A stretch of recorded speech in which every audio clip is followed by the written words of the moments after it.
Primeiro que a judicialização é um problema gravíssimo.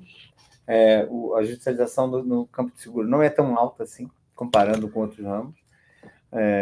Com os ramos contra os setores econômicos, contra os setores econômicos, né? E seria mais uma vantagem, né, de uma reforma do Código Civil, porque o esforço para se regulamentar o Código, para se promover a regulação em cima de uma nova lei, para regulamentar o Código em 2003, de 2003 em diante, é enorme, é muito grande. O tempo gasto são anos, demora 10 anos. Eu me lembro que a gente mexeu na regra de seguro de pessoas para dizer você pode vender qualquer coisa. Isso foi dito na regra de seguro de pessoas. Você pode ter cobertura 1, 2, 3, 4, tinha mais 6 ou 7 coberturas lá que eram dadas como exemplo, e no final tinha um artiguinho dizendo, mas você pode fazer o que você quiser. E o seguro de pessoas deu um passo à frente nesse sentido. Demorou uns 10 anos para começar a ver o mercado realmente voltando a ter produto individual, de acumulação, de risco, etc, etc. E agora saiu a regulação para a sobrevivência também, né? A mudança para a sobrevivência. Sim. Fantástica, né? Sim. Que é, na verdade, uma evolução. A SUSEP sempre vai juntando melhorias e de 2 a 3 anos, o CNSP vai lá e atualiza. Agora, o esforço para atualizar, se for uma reforma de código, é muito menor. Não tem comparação do que você começar do zero. Sim. Porque e fora que o Código Civil tem cláusulas abertas, então você permanece na mesma linha de cláusulas abertas. Eu acho que é um regime muito mais desejável, né? E como o Walter falou, não é uma questão de simplesmente ver que podíamos ser melhores e mudar o modelo. Esse modelo ele tem pouquíssimos anos em que ele chegou na sua fase final de implementação, que foi a Resolução 407, que separou grandes riscos de massificados. Que foi um passo super importante. Exato. Que não está materializado. Está. Eu tenho algumas apólices, emitidas, nas quais eu atuo, que adotam a 407. E está explicitamente escrito na apólice. Essa apólice foi desenvolvida... Tomara, é uma boa notícia, porque eu vejo muito pouco. Em risco operacional, grandes riscos, eu não vejo, não. Não vejo, não. Mesmo em apólices multinacionais, empresas brasileiras multinacionais, ainda estão sendo feitas dentro do base, falta o oferecimento, do padronizado. Falta o oferecimento. E falta o segurado brigar pelo seu direito. Também levantar a resolução, eu quero isso aqui. Falta o corretor também por isso e começar a escolher e determinar para a seguradora e abrir a mente dos segurados, né? Mas isso ainda falta bastante no mas tem um elemento que eu acho que a gente tem que botar na mesa, que ele regula o mercado mais do que a SUSEP, do que o CNSP, do que o Congresso Nacional, que é o Poder Judiciário. Eu, antes de começar de entrar no governo... O peso do segurado também... Então, mas sabe o que acontece, Edmur? O Petrobras possivelmente consiga conversar com a seguradora. Mas ela consegue. Agora... Ela consegue, entendeu? Mas ela é única, né? Mortal. Ela é única. O problema não é esse. Se você pega, por exemplo, veja, olha que coisa engraçada. A cobertura de doenças pré-existentes, tá? O mercado brasileiro se acostumou a identificar a doença pré-existente como aquilo que é perguntado e é dito na declaração, na DPS, na famosa Declaração Pessoal de Saúde. Não há nenhuma conexão necessária entre pré-existência de doença e nem a pergunta da pré-existência, nem a Declaração Pessoal de Saúde. Você pode ter um produto que não cobre doença pré-existente, que simplesmente não pede nenhuma informação sobre elas. Quando você tiver o sinistro, você vai olhar e vai falar, deixa eu ver pela dinâmica da doença, até perguntando ao seu médico, se você já tinha feito exame antes, não sei o quê. Isso é pré-existente. Eu não vou fazer uma subscrição tão mais cara. Eu vou fazer uma subscrição muito mais barata. Eu não pergunto. Eu só digo, se for pré-existente, quando tiver sinistro, eu não pago. Parece óbvio. Pois é, mas não adianta. O mercado brasileiro está aferrado, porque com o tempo, padrões construídos ao longo de décadas, certo, Polito? Está implantado e não sai. Sim, implantou isso. E agora o STJ tem uma súmula dizendo que, inclusive, você tem que fazer exame médico. Porque senão, você não pode nem dizer que o sujeito mentiu. Estou simplificando aqui. Mas no final do dia é isso. Como é que eu vou desenvolver um produto? Imagina só, que a gente está lá sentado em algum país do mundo, no mercado desenvolvido, ou no mercado emergente, que tem muita criatividade, que tem problemas parecidos com os nossos. Aí vem lá um produto, sei lá, da Índia. Olha que legal. A gente faz uma subscrição super imediata, que sai muito barato, só tem um problema, a gente não pode cobrir doença pré-existente. porque doença pré-existente, aqui, e a seleção adversa ia ser horrível, mesmo que o capital segurado seja baixo, aqui não dá. Putz, mas a subscrição é muito boa, a gente faz umas contas maravilhosas, fica tudo perfeito aqui. No Brasil não pode. Porque se você não tiver DPS, então você vai ter que fazer o DPS. E até um tempo atrás tinha que ser assinada de punho, entendeu? Porque senão não servia. Então, eu acho que eu tinha a sensação, antes de começar a trabalhar no governo, de que o mercado era muito medroso. E com o tempo eu percebi, não é só medo, não. É falta de energia mesmo. Acabou, não vou fazer, porque isso aqui é perda de tempo. Se eu faço um produto um pouco diferente, ignoram meus clausulados. Toda a regra que eu coloquei lá está sendo ignorada, para pegar um conceito geral, amplo, de o que todo mundo vende e aplicar para mim. Entendi. Então, o que eu faço? Eu não vou vender diferente. Entendi. Eu vou fazer igual. E agora, tem um detalhe, né? Até falando de uma regra específica, né? Há uma discussão sobre a questão de arbitragem, se na subrogação, se ela vincula ou não vincula, se ela está incluída dentro do processo de subrogação. E uma das regras que, para mim, ficou um pouco estranha, né, dentro na revisão do código, é que há uma afirmação de que a regra a cláusula arbitral ela se aplica para a seguradora que se subroga, para explicar, né, como disse o Vergara, né? A seguradora paga uma indenização e ela passa a ter direito de recuperar isso de quem causou o dano. Ela compra com a indenização o direito de ir contra o causador do Exato. dano. É um exemplo simples, né? Você bate no automóvel de alguém e ele vai, ao invés daquela discussão de que seguradora a gente aciona, ele vai lá e aciona a seguradora dele. O automóvel foi batido, a seguradora paga essa perda, e pagando essa perda, ela vai lá no cara que bateu no seu automóvel e vai pedir esse valor. Isso acontece com o automóvel, acontece com uma grande planta de 500 milhões de dólares. O que acontece? E já tem jurisprudência se pacificando no sentido de que essa cláusula se aplica, ela atrai. O que diz o código? Estava tentando soltar o seu microfone, acho que ele está querendo te derrubar. O que diz o código? Isso aqui se aplica só para contratos paritários. Entendi. E aí, veja, não faz muito sentido. Aqui é uma crítica construtiva para a gente melhorar. Eu critiquei isso também. O terceiro não tem absolutamente nada a ver com isso. Nenhuma. Então, se esse contrato for paritário, ele vai ter que enfrentar a arbitragem que ele tinha combinado com o contratante, com a outra parte, né? Contra a quem ele causou dano, né? Outra parte no contrato, que tem um contrato, uma operação, houve um dano causado no âmbito desse contrato, dessa operação, enfim, ele vai nesse contrato pedir, não vou falar com a seguradora, ela paga e quem vai ser com o cara, a pessoa que causou o dano é a seguradora. Se o seguro for paritário, a cláusula arbitral vai ser respeitada. Se ele não for paritário, ela não é respeitada. É um pouco estranho para mim. Eu acho que devia se afirmar que se aplica para se aplica de ponto, né? Na linha que a gente se aplica para qualquer seguro. Parte daquele probleminha de juntar os dois, né? Ficar agora, em um momento defendendo outro momento ajustando o outro. Agora, o que eu ia dizer você tem a oportunidade aqui também, uma qualidade do projeto é que ela não entra na questão de arbitragem, né? Continua a lei de arbitragem valendo as partes. Claro, a arbitragem não se espera a arbitragem num seguro de compra de proteção de celular, né? Perfeito. Mas quando você tiver uma arbitragem combinada ali, ela vai poder ser como acontece com qualquer setor econômico brasileiro. Você escolhe a lei que vai ser aplicável, pode ser até o costume internacional, lex mercatória, pode ser o costume, o lex mercatória, ou mistura, ou contrato associado, você pode fazer como você quiser, né? Então, acho que essa é uma qualidade. E assim é correto. Deixa a lei de arbitragem lá. Deixa lá, que aliás é excelente e botou o Brasil num patamar respeitadíssimo no campo da arbitragem internacional. Não, o Walter tem bastante experiência com mediação e arbitragem.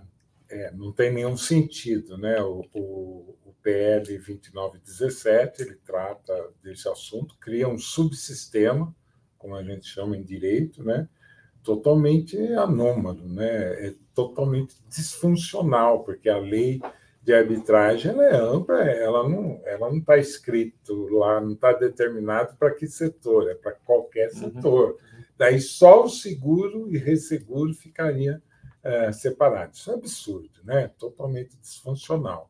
Assim como, já que estamos falando dele, aproveita a falar do resseguro também, né? Que é um setor atípico, um contrato atípico que as partes voluntariamente estabelecem E, no entanto, o projeto de lei 29, que é um projeto de seguro, acaba tratando de resseguro também indevidamente. Isso é muito ruim para o Brasil, para a imagem. Nós estamos ainda em pleno início de abertura, né, de amadurecimento de abertura do mercado, já criam, de novo, umas reservas estúpidas, né, tropicais, domésticas, para não dizer paroquial. Né?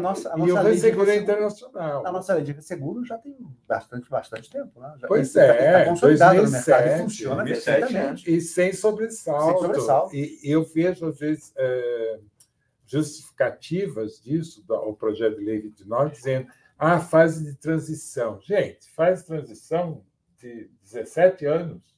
Chega, né? 17 anos. É adulto, já consolidou faz tempo. Né? Procria. Já consolidou faz tempo. Não tem mais essa, né? O fato de não tratar mais isso me assusta. Isso me assusta. Hoje mesmo, ao abrir um clipe lá, eu vi lá, a SUSEP vai lançar programa de resseguro nacional. Só o título já me assusta, porque resseguro não é nacional.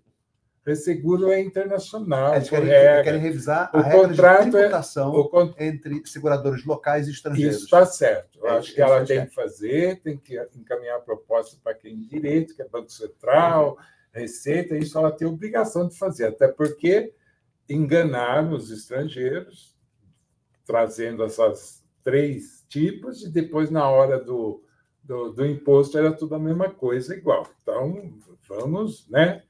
Separar a coisa. Agora, quando a SUSEP vem e diz que vai um grupo para estudar o Programa Nacional de Seguro, isso é preocupante. Isso é preocupante. De resseguro. Mas Polido, eu acho que todo mundo, qualquer país do mundo, especialmente o Brasil, um país grande como o Brasil, com economia relevante como o Brasil, pode ter a ambição de ter aqui tudo. Então, a gente pode estimular.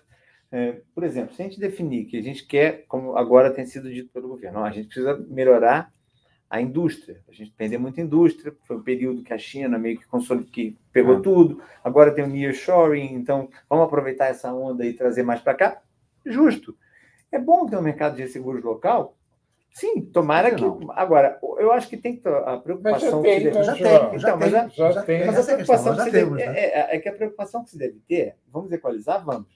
Bom, de preferência, reduzindo os locais, não aumentando os estrangeiros. Eu acho que é o plano nacional. O plano nacional é complicado. Plano nacional. João, você quer dizer aumentando os nacionais e não reduzindo os estrangeiros? Não, de preferência, reduzindo os nacionais para ficarem iguais aos estrangeiros. Perfeito. E não aumentando os nacionais. Para criar mais discrepância entre Já houve, a gente já sabe. O Gustavo Franco, ele estava fazendo um comentário um dia desse, que ele dizia o seguinte: o que me aborrece não é discutir os temas. O que me aborrece é rediscutir coisa que eu achei que já estava resolvido.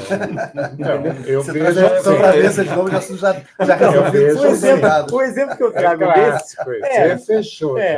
O exemplo que eu trago nesse contexto é o seguinte: já se tentou fazer um mercado nacional aqui, muito fechado, com reserva e proibição de operação intragrupo. Vamos pensar um pouco no cronograma. O mercado de seguros foi aberto no governo do presidente Lula, no primeiro mandato dele. Em 2007. Né? Exatamente no primeiro mandato do presidente Lula. Ele abriu. Depois, a reserva, e abriu bem, foi uma boa abertura, conservadora, mas se estabeleceu requisitos de rating, requisitos de experiência. O nosso mercado ele não é um mercado que você sai fazendo coisas. Você não pode ser tão criativo aqui, porque já tem limite, mas tudo bem. O que acontece? Começou a funcionar. A quantidade de repatriado, acho que o Polido e o Vergara talvez se lembrem, Edmur talvez se lembre, talvez até o Gustavo se lembre, a quantidade de repatriado brasileiro que estava trabalhando em empresas globais no exterior, que voltou para o Brasil com a abertura do mercado, era uma enormidade. Muitos voltaram para o exterior, tá? A má notícia. O fato é, cara, começou a funcionar. Quando começou a funcionar, a gente teve alguns problemas bem localizados de empresas bem específicas, e que geraram uma mudança de regra. Deixou de ser preferência para ser reserva. Sim. A reserva veio junto com proibição intragrupo. Quer dizer, Eu não quero proteger o mercado local, eu quero proteger alguma situação específica. Se é para fazer isso, se o plano da política nacional for algo parecido com isso, a gente já sabe o resultado. A reserva foi extinta pelo governo petista, pelo governo da presidente Dilma. Ela extinguiu a reserva, com uma regra que era muito difícil de entender, que ninguém deu muita atenção, só esperou acabar o prazo para saber que não tinha mais reserva. E eu me lembro que nem suscitou tanto interesse, porque o pessoal do mercado internacional já estava tão cansado de mudança, que eles já estavam aqui botando, enfim, investindo menos energia em termos de inovação, de estar presente. Mas o fato é, já deu errado. Quem revogou a reserva, que vinha junto com o intragrupo, quem revogou a reserva foi o governo da presidente Dilma. Então, acho que já sabemos. Agora, se a ideia é, vamos gerar, por exemplo, Polido, vamos pensar, vamos gerar um mercado local que atenda a América Latina, que atenda a África, que tem alguma especialidade ligada a ESG, tema que é muito caro ao Gustavo, que faz um trabalho excepcional a esse respeito. Vamos pensar alguma coisa, que o Brasil tem uma vocação para isso muito grande. Putz, vamos fazer isso, vamos criar um mercado local, lembrando, a gente não pode concentrar todo o risco brasileiro no Brasil, porque isso gera uma concentração de risco, a economia brasileira vai sofrer muito. Agora, vamos pensar no mercado local forte, que exporte resseguro para mercados em desenvolvimento e que faça parcerias. Que seja um hub, né? Que seja um hub. Havia ideia de colocar um Se hub, fizer isso desse jeito. No Rio de Janeiro, né? Mas aí, só para analisar, antes que o Vergara brigue comigo aqui, que eu tô. Mas só para faz 20 anos que faz essa bobagem. Não, só para finalizar. Mas havia a ideia, era interessante. Olha, imagine o seguinte: vamos começar, então, criando regras que estejam de acordo com o mercado global. Sim, sem regras exóticas, contratuais. Registro de operação de resseguro não servirá para rigorosamente nada. Há uma expectativa de fazer um clearing de seguro e resseguro. Vai ter seguro 10, resseguro 35. Um não vai conversar com o outro, ainda receberemos ofício no futuro perguntando que diferença é essa. No contrato de resseguro de excesso de perdas. Por que exato, resseguro de proteção de balanço. Eu acho que tem aí uma pretensão. Se a pretensão for, vamos pensar na política nacional de resseguro. Eu acho que o primeiro ponto vamos pensar o que a gente consegue ficar mais confortável para o mundo vir aqui investir. Né? E vamos pensar agora como é que a gente tira a desvantagem brasileira. Vamos tirar tributo do local. Vamos também pensar, eu acho que, sinceramente, pode dar isso resultado. Sim, mas o meu temor é justamente o contrário disso que você está falando. Mal executado. A nacionalização já não deu certo, que foram 68 anos de história. Né? Outra, já se fala, e eu já ouvi, não só em bastidores, já tem programas gravados e tal, de ressuscitar aquela empresa, a BGF, né? Como fundo garantidor tal, para fazer frente ao resseguro internacional. Eu não quero ser ressegurador como cidadão. Como cidadão, como contribuinte. Então, cada um de nós aqui, eu sei o risco cidadãos, nós vamos ser resseguradores. Eu não quero, governo, eu não quero ser ressegurador. Sabe, Giuseppe, eu não quero ser ressegurador. Chega! Essa parte tira do meu imposto, eu não quero receber. Mas eu acho que se o plano fosse ou for nesse sentido, não é só retórica, deixando claro, não é? Mas você. Eu acho que a gente tem que. Não é só uma esperança sobre o que pensam pessoas A, B ou C.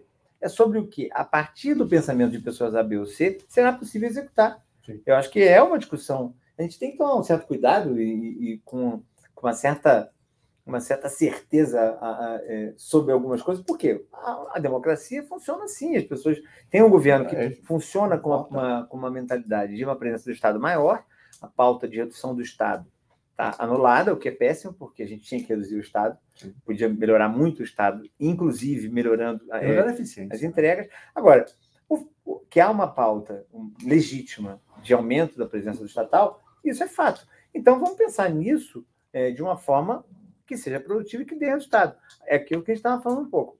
Pode ter... vai dar certo o esforço para trazer indústrias para o Brasil? Vai dar certo o esforço para transformar o Brasil num polo de ecologia? Ou vai dar certo? Eu não sei, a gente pode tentar. O ideal é que se tente fazer isso com áreas que a gente tenha vocação real. Né?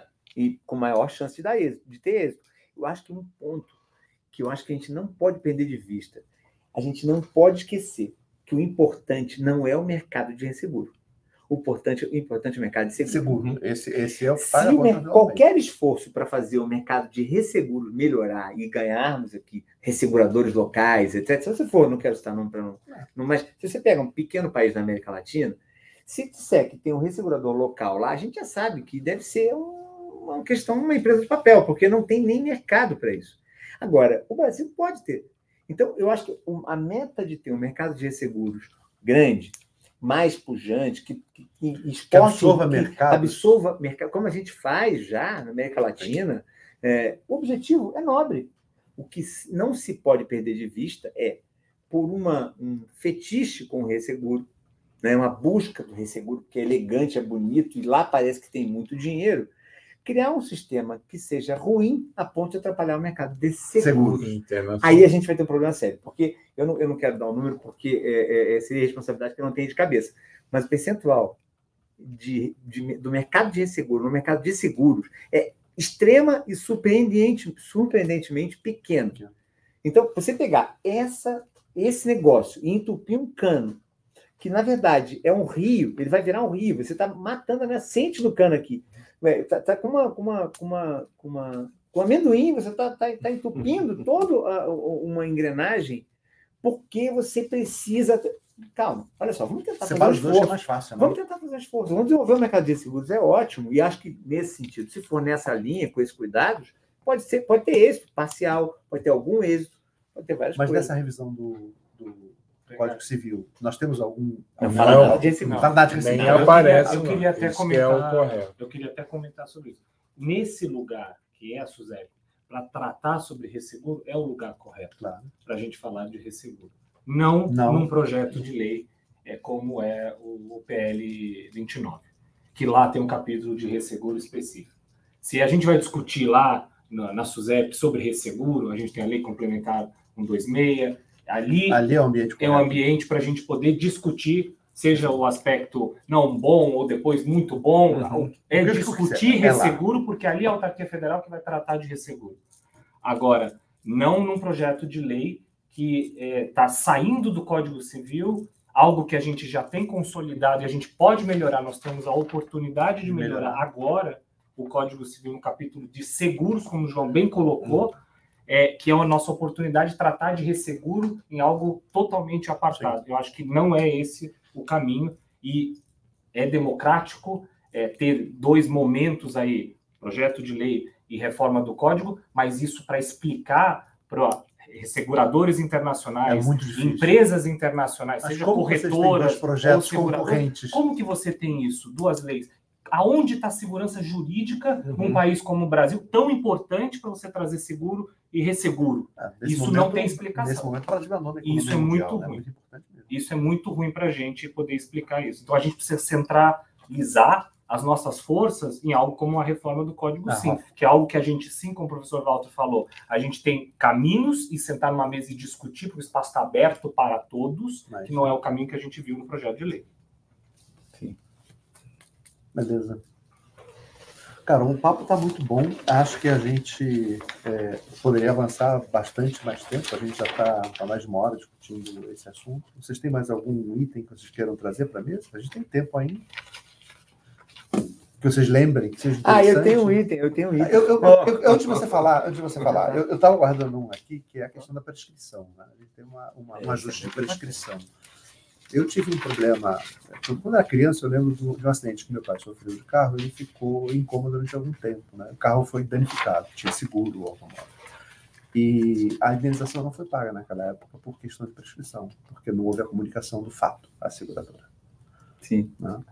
Então, como que fica essa questão da prescrição hoje dentro dessa reforma do Código Civil?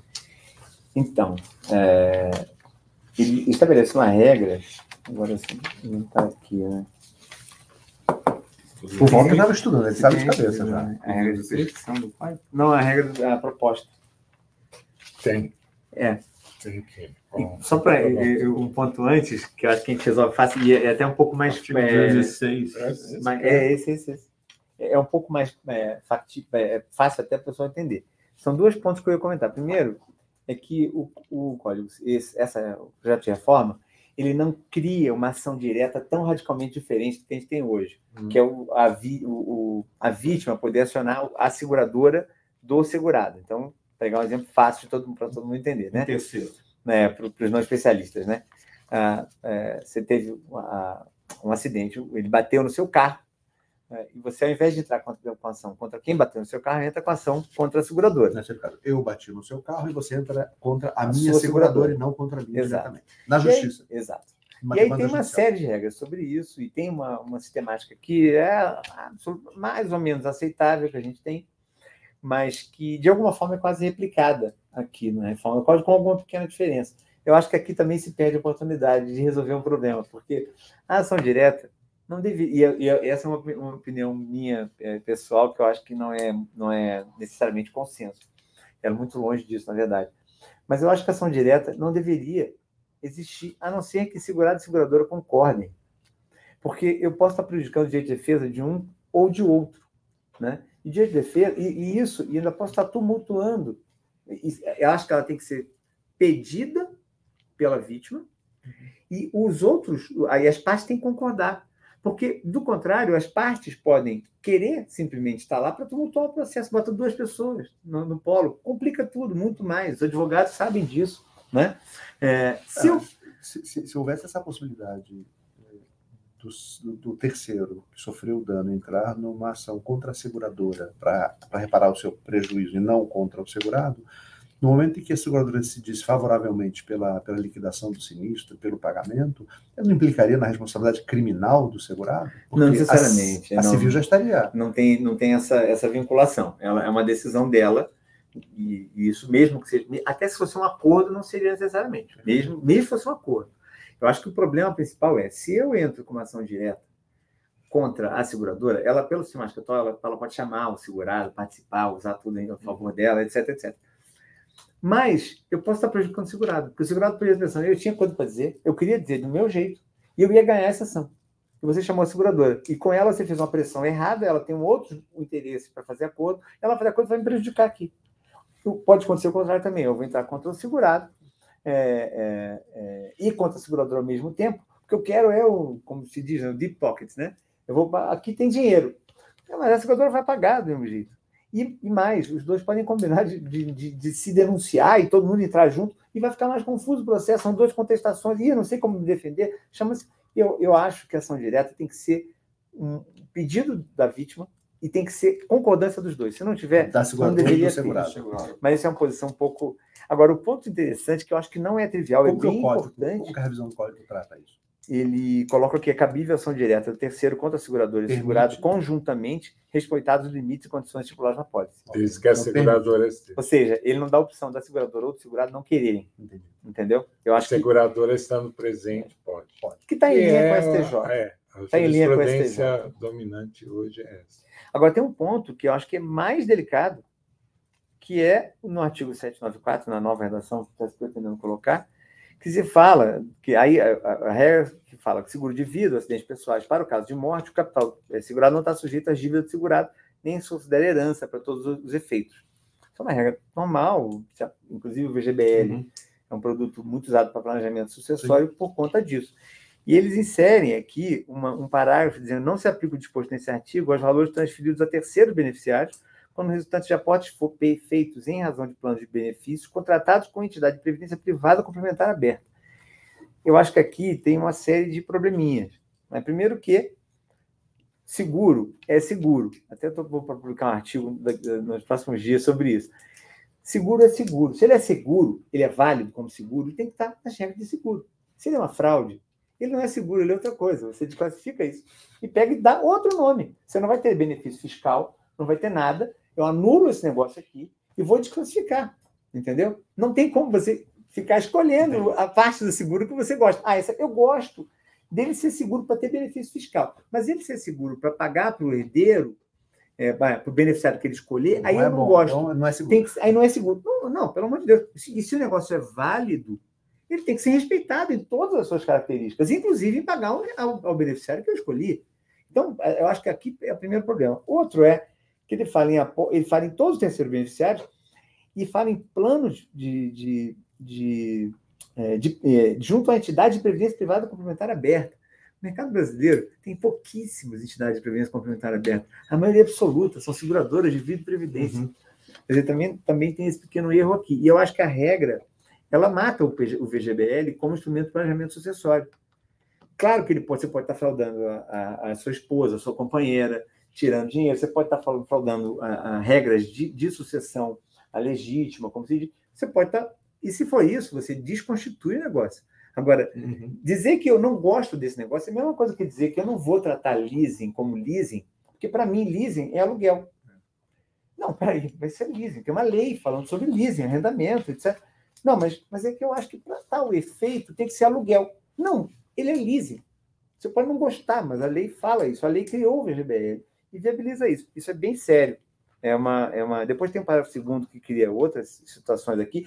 Ele dá a exceção. Se você for pagar a renda vitalícia, não tem problema. Aí eu pergunto, peraí, então eu posso fraudar o negócio todo? Se for pagar a renda vitalícia? Você entende o que eu estou dizendo?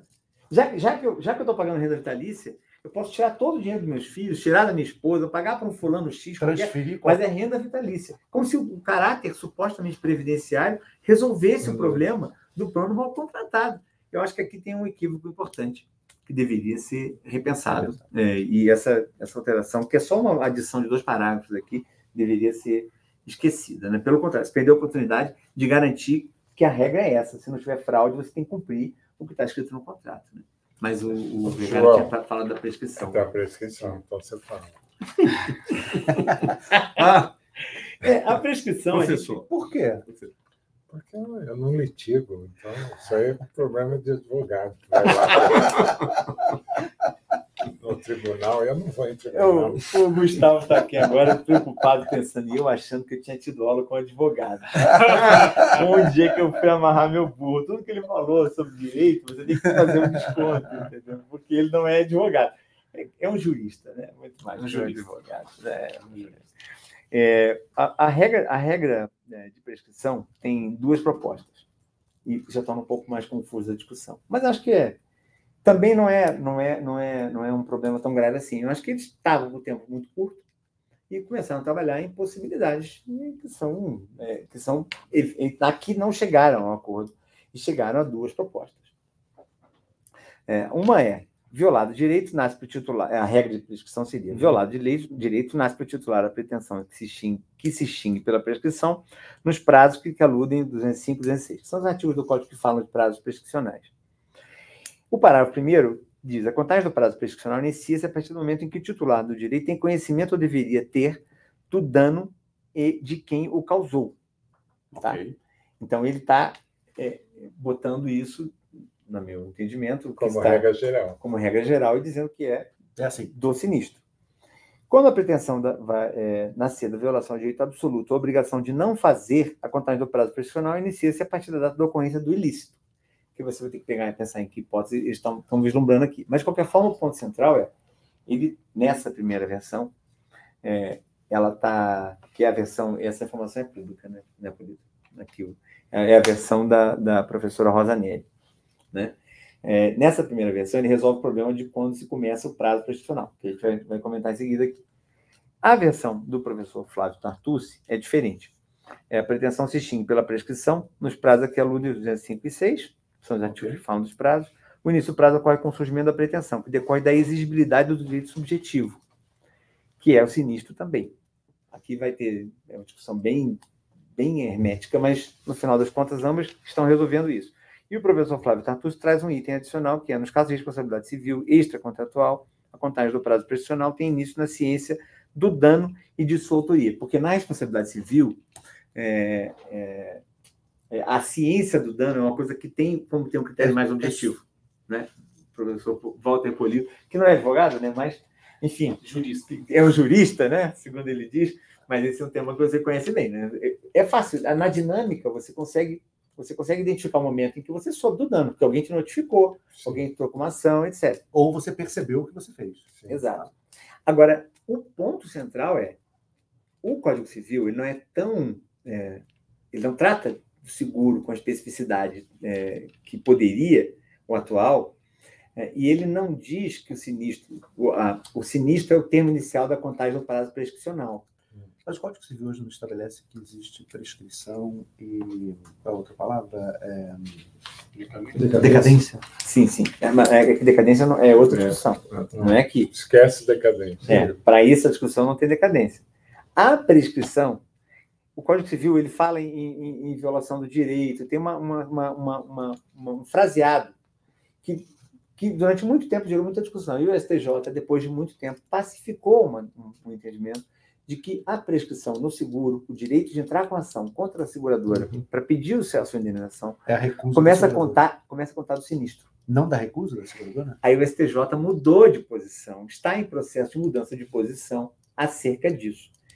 O que acontece e aí é o ponto central que a gente tem que tomar um cuidado. O Código Civil atual prevê que o sinistro, inclusive é uma das qualidades do projeto de reforma do Código, ele estabelece prazos para aviso de sinistro, tem uma série, acho que tem ajuste de redação para ser feito, mas a ideia de possibilitar que prazo para aviso de sinistro seja fixado é muito boa. Faz muita falta no Brasil. E, infelizmente, faz falta, porque também mais um de problemas que a gente criou e não precisava. Porque o Código Civil diz que o sinistro tem que ser avisado imediatamente. Só que o que acontece? É trote que se faz com jovens advogados iniciando no seguro.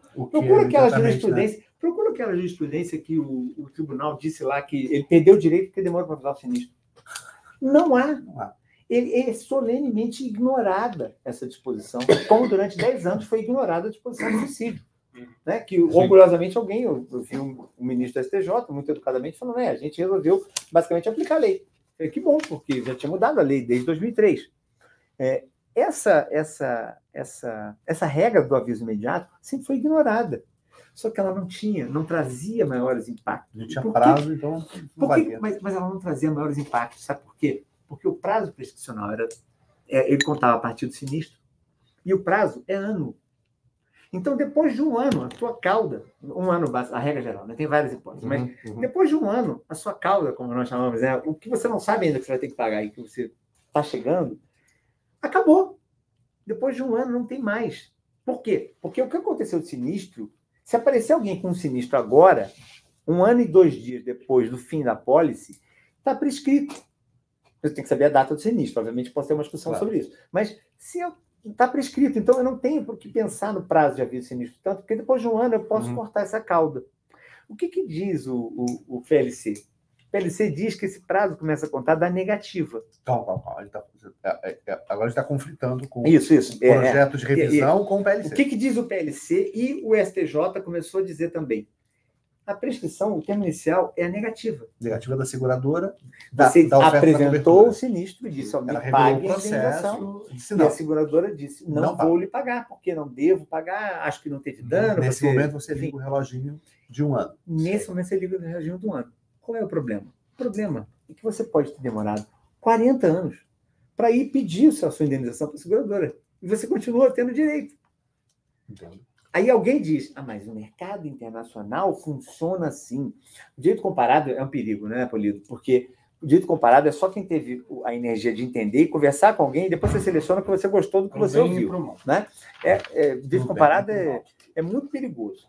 Agora, o que se diz? Mas o que é o resto do mundo? Eu tenho várias legislações que estabelecem isso. Tá bom, mas vai nesses países e pergunta se o cara pode passar 40 anos sem avisar o sinistro. Ele não pode.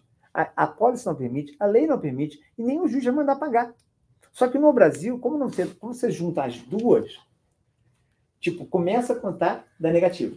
E além disso, não pode. A SUSEP tem uma regra que, agora acho que caiu essa regra, mas que acho que ainda está vigente, né? Tá. Que proíbe a inserção de prazo de aviso sinistro na pólice. Não, está vigente. Está vigente, né? Tá, porque na última revisão, o Código Civil determina, né? Determina aviso imediato. Não tem prazo, o Código Civil não pode indicar o prazo. Você não pode nem tentar concretizar o conceito de imediato de uma forma um pouco mais específica para aquele ramo, para aquela cobertura. E cada ramo não pode. Então, quando você soma as duas coisas, sabe o que acontece? A nossa cauda vai ser a cauda brasileira. Fica um vácuo. É cauda para o resto da vida. Até ainda piora, porque dependendo, não quero ficar focando no PLC, mas o PLC, por exemplo, ele fala que só inicia o prazo prescricional se a negativa for devidamente fundamentada.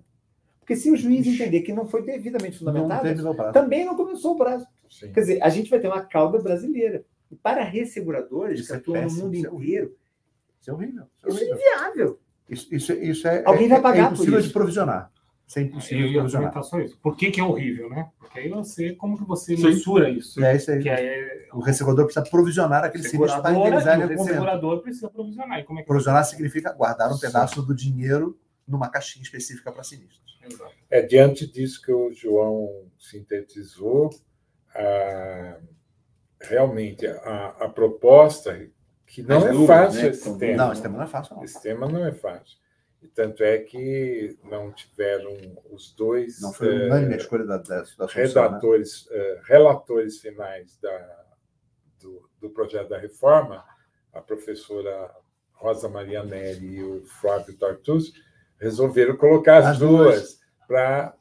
eu acredito que, como vai em audiência pública até essa semana e tal, depois vão juntar tudo isso, vão ter que decidir para apresentar uma proposta para o Congresso Nacional, que foi quem encomendou o projeto da reforma. Então, tem lá. Então, a gente não sabe realmente ainda qual vai prevalecer. Na minha opinião, a da professora Rosa é a mais adequada, é a mais objetiva, porque juntando o que diz lá com o artigo 206 da prescrição, então ela resolve da data vai ter, primeiro, desculpem, vai ter um artigo lá, como o João colocou, dando prazo de 15 dias para comunicação do sinistro, coisa que nós não tivemos. Não temos até hoje. Já tivemos lá no passado, depois do Código Civil novo em diante, ficou por causa do imediato aí, não pôde mais. Então ficou esse buraco. Agora, juntando aquilo, se passar dessa forma, né, com 15 dias, e mais a prescrição começa a correr da data do aviso do sinistro. Da ocorrência do dano, mas dentro daquela perspectiva do conhecimento de fato, da autoria e tudo mais. Muito, inclusive, o que está lá no Código de Defesa do Consumidor, né? E sair um pouco dessa questão da pretensão, né? Quando a palavra pretensão, tudo bem, muito bonita, teológica e tal, mas inseguro gera um problema sério. É isso que ele falou. Pela redação do código hoje, o segurado fica em aberto, ele pode reclamar o sinistro quando ele quiser. Não poderia, porque imediato é imediato. Mas no Brasil, imediato é elástico, né? E o judiciário sempre vê o consumidor como coitado, né? E ele amplia esse conceito. Então, acho que é um momento realmente de ver como que vai. Esse daí é um ponto crucial aí que a gente vai querer saber. É engraçado porque certas discussões são tão áridas, e elas são tão essencialmente assim levadas por grupos tão específicos, né? E elas parecem que não impactam na vida das pessoas. Mas basta você olhar. A gente veja, quando você tinha o problema do seguro de vida, que basicamente acabou o seguro individual no Brasil, por conta de várias coisas. Ali no começo desse século, né, o seguro individual não existia. Não existia mesmo, assim. Tanto que começaram a chamar de individual o coletivo classe C, que era o grupo sem vínculo, né, o estipulante profissional, mas era coletivo. Quando você pensa nisso, você pensa, mas isso é uma discussão, olha só, classe C. Bom, o resultado era o seguinte: ninguém no Brasil tinha seguro de vida. Todo mundo tinha um seguro de vida. Quem tinha era um seguro pequenininho. E aí, quando criaram o VGBL, que é um produto caríssimo, umas siglas complicadas, difícil de entender, os bancos fizeram um enorme esforço para explicar ele, para padronizar, um esforço extremamente bem sucedido. Transformaram em produto de investimento. Num certo momento, o VGBL ele captava muito mais do que seguro de risco no Brasil. A população com alta desigualdade social, econômica, né? Você tinha... A vocação aqui era para seguro de baixo custo, né? De baixo custo e baixo capital. Né? Imagina você ter um seguro que paga, por exemplo, diante de um incêndio, paga para você, sei lá, 1 ano de conta de luz, entendeu? Ou de algum evento de uma validez.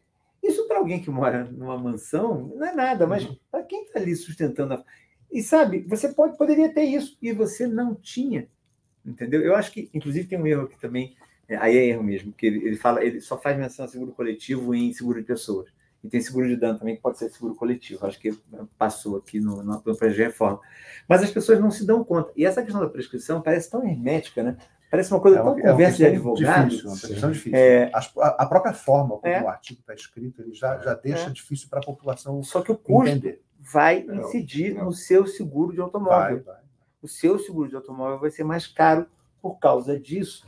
Assim, e há que se ter uma certa confiança numa discussão mais técnica que é inevitável.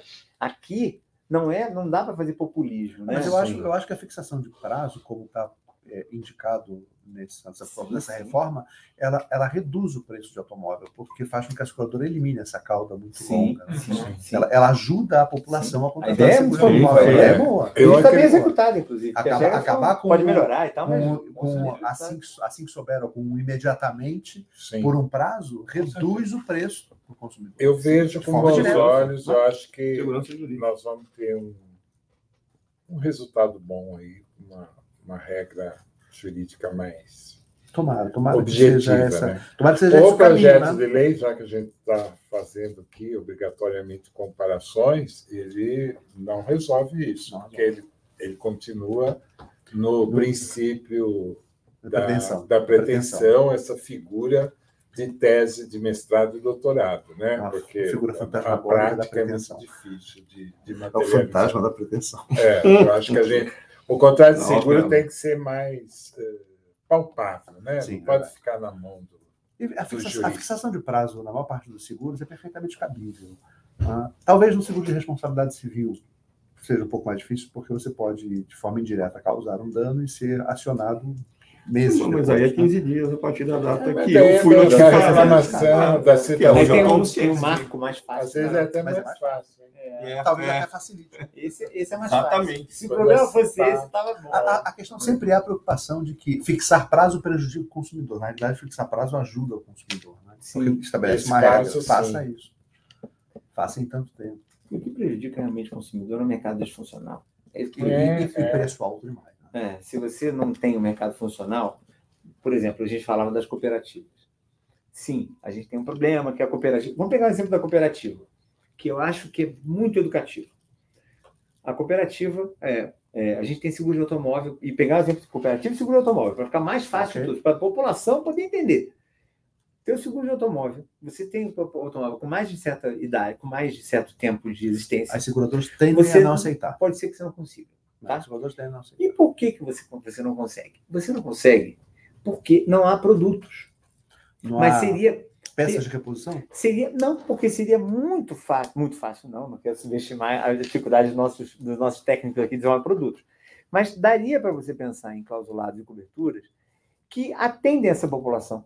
Sim. De uma forma que você consegue. Olha, eu não consigo te dar isso aqui, eu não consigo te dar um plano de saúde com Asta em Sírio e a rede Dória inteira, mas eu consigo fazer um doutor consulta. Entendeu? Mas a dificuldade de seguro de automóvel com mais de 10 anos... A SUSEP até tentou, né, incentivar isso. Então, mas o problema é o seguinte... Peça usada. Usa peça usada. A SUSEP tentou incentivar, mas ela criou um seguro popular que nunca... Eu estava nessa época, não funcionou, não deu resultado nenhum. O que acontece? Por que você não consegue contratar o seu seguro de automóvel? Não é porque seguradoras detestam automóvel velho. É porque elas não conseguem fazer um produto com as regras atuais que te atendam. Então ela fala, eu não vou contratar, porque com as regras que eu tenho aqui, eu só consigo automóvel com até 5 anos. E aí o que acontece? No mundo real, estamos falando do mundo real. No mundo real, surgem as cooperativas, que não têm provisão, não têm administração, não tem dinheiro, que quando a automação ela fecha, depois abre ali, etc. E você que tem automóvel de 10 anos de idade, 15 anos de idade, fica empurrado a contratar seguro com eles. E não com uma seguradora funcional, que a SUSEP vigia, vê as provisões, tem ativos, etc. Não pode. Então, o dano da regra ruim, ou da norma ruim, que impõe um produto menos flexível, não é proteger o consumidor e garantir que todos tenham a cobertura de 10, nota 10. É garantir que 2/3 da população não tem cobertura nenhuma. Esse é o ponto. Mas essa questão do carro mais velho, veículo mais velho, e do seguro dele, não é simplesmente uma recusa da seguradora, mas ela precifica mais caro. Né? Fica mais caro, porque eu tenho que dar uma cobertura X, eu tenho que dar uma cobertura aqui que eu tenho que dar A, B, C, D, E. E é nessa janela que as cooperativas entram. Sim, porque elas não estão sujeitas à regra que a SUSEP impõe. Elas fazem o produto que querem. Aliás, elas fazem o produto que querem e se não tiver dinheiro, eu não te pago. É mutualismo. Né? Mutualismo no sentido, enfim, errado da palavra.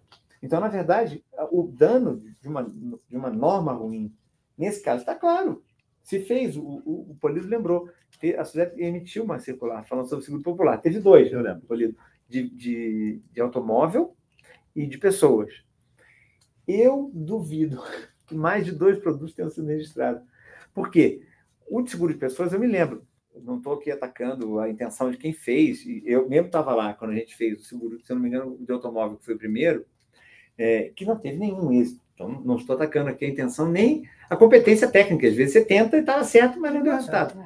Seguro de pessoas, a regra de seguro de pessoas popular era 8 vezes o tamanho da circular de seguro de pessoas normal. Não tinha como aprovar um produto daquele jeito. Não foi, não vendeu. Entendeu? Até porque tinha um conceito de seguro popular no Brasil. Vocês sabem, uma curiosidade, o microseguro, a definição de microseguro mundial mudou por causa do Brasil. Porque a Índia, ela vendia microseguro para miserável. Tá? Então, a ponto de, tipo, não é que microseguro que ele é pobre. Não, era um seguro social. Né? Era um seguro para pessoas que não tinham certidão de nascimento.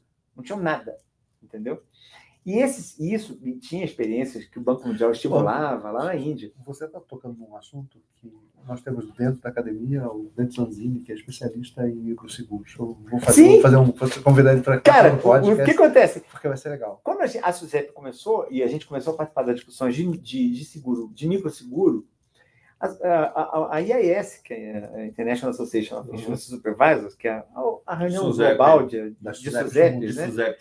Ela começou a achar muito estranho, porque ela falou, vocês vendem microseguro, vende e tal, e começou a mostrar os seguros de baixo ticket no Brasil. Baixo ticket, não é microseguro. Aí ela falou, não, mas você está vendendo microseguro para quem tem conta bancária? Isso não é microseguro.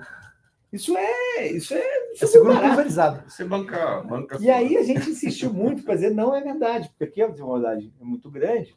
E seguro de baixo ticket, se você encapsular isso dentro do conceito de microseguro, você também vai estimular. Sim. Né? Isso muda o nome. Não é só o nome que você muda o tratamento. Então é importante mudar o tratamento disso e vai nos ajudar muito. Então eles mudaram o conceito de microseguro, que era só aquele muito miserável. O prêmio do seguro era subsidiado. Sim. E começou muito bem. O problema foi que a comissão que se reuniu para criar as regras de seguro popular, né? Se chamavam microseguro de vida, alguma coisa nesse sentido, fizeram uma regra muito, muito grande, muito confusa, que acabou não funcionando. Mas... Senhores, a gente está quase 2 horas já, conversando. 2. Muito divertido. Eu estou gostando bastante desse nosso primeiro Anspcast. O tema não é um tema fácil, é um tema árido, né? Traduzir a reforma do Código Civil para a população de forma geral não é fácil. Tá? Vocês fizeram um trabalho muito bem feito. Vocês conseguiram transmitir. Eu, consumidor presente na pauta que a gente desenvolveu aqui. O Polito não é advogado e o Vergara é consumidor. E eu sou corretor. Não vou sair da minha... Continuo. Eu sou corretor. Mas fez o papel de consumidor. Foi bom, eu acho que a gente atingiu o nosso objetivo. Se vocês não quiserem comentar mais nenhum outro item, acho que a gente poderia encerrar. Agradeço ao Edmur pela presença, pela participação. Teremos outros mais. Polido, mais uma vez, muito obrigado por estar presente com a gente, ter aceito o desafio. Foi um desafio muito curto, a gente lançou o desafio, você abraçou a causa. Muito obrigado. João, muito obrigado por estar presente, vice-presidente do Conselho Superior da ANSP. Obrigado por estar representando o Conselho. Muito bacana estar com você aqui. Obrigado. Ter passado 6 anos com você na diretoria, agora estar com você no Conselho é muito legal. Bacana, obrigado. Gustavo, muito obrigado por você estar presente aqui também. Obrigado. O espaço está aberto para vocês. O dia que vocês quiserem lançar algum assunto, eu já tenho uma listinha de assuntos que eu fui desenvolvendo no WhatsApp hoje de manhã, quando eu estava vindo para cá. Nós já temos uma listinha de assuntos que a gente vai lançar a partir agora de março para manter o nosso Anspicast vivo e ativo. Tendo uma nova ideia, imaginando que a gente possa traduzir o seguro para a população de forma geral, tragam para a gente. Esse é o palco que a ANSP quer ter de contato direto com o consumidor. Hoje, por acaso, nós não abrimos o nosso chat de perguntas e respostas. Sim. Não abrimos, porque é o primeiro. A partir do próximo, a gente vai estar sempre um chat aberto para que o consumidor se comunique com a gente. Valeu. Muito obrigado. Valeu. Obrigado.